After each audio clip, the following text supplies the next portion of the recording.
Greetings. Hi, I'm Dr. Walter Jacobson, a board certified psychiatrist. So, yeah, you want to change the world? Want to change your world, your individual world? Want to change your community? Want to change the planet? Want to heal the planet? Want to heal yourself? Right? How? How do you do this? How? H, honesty. O, open-mindedness. W, willingness. Okay, willingness to change, willingness to grow, excuse me, first requires that you understand the reason, the motivation for what you're going to do. Okay, so the point being, what's your motivation for honesty? What's your motivation for open-mindedness? Why should you have a willingness to become more honest and open-minded in your life? Well, because this is how you win. This is how you succeed ultimately. The whole idea of nice guys finishing last and no good deed goes unpunished. These are lies of the ego, designed to make you believe in separation, designed to make you believe in scarcity, designed to make you believe that there is no power to love and goodness and cooperation and compassion and sensitivity and empathy and acceptance. So it whispers in your ear, what's in it for me?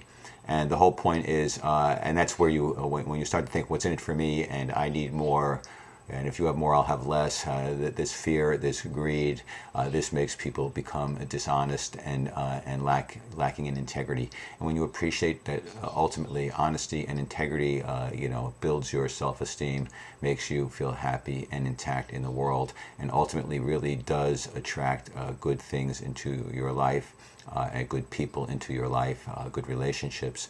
It really is critical to appreciate that honesty and integrity and being a person of your word and doing what you say you're going to do, being consistent.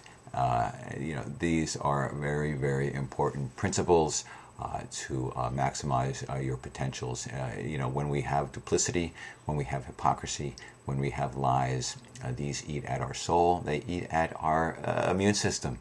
They eat away, they sabotage our relationships and our lives in multiple levels. They put a ceiling on what we can accomplish. Okay, the open-mindedness is critical because many of us, many people, from at the very beginning of our lives onward, we are basically programmed. We're taught certain biases and beliefs and prejudices, and we develop belief systems, social belief systems, religious belief systems, political belief systems as we get older, and then we lock them in. We tend to lock them in and don't change. And we get stuck in these belief systems, which oftentimes are not in our best interests and oftentimes are very limiting and short-sighted. And so we need to, what we will do is we will shoot the messenger. If somebody comes up and says, hey, maybe you should look at it this way. Or, or maybe there actually is something else going on. Or maybe your facts are kind of skewed. We shoot the messenger because we're locked in by our fear that, and our denial. And so we stay stuck and we're not open-minded. And we need to be open-minded because it's oftentimes very short-sighted not to be. When we are stuck in denial, there's a limit on what we can accomplish. And denial is a form of self-sabotage. And being narrow-minded and rigid in our thinking is a form of self-sabotage. And oftentimes it makes us be less prepared for the future because we didn't believe in that it would happen. Because we were stuck in a belief system that was archaic and didn't evolve with the times. But the times evolve, and if our thinking doesn't evolve with the times, then we are, we're hurting ourselves, we're hurting the planet. So you really need to be open-minded and to be willing to look at your belief systems with as much honesty as you possibly can.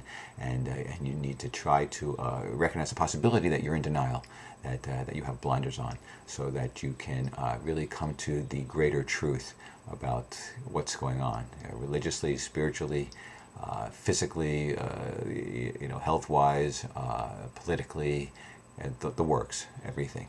You need honesty and open-mindedness.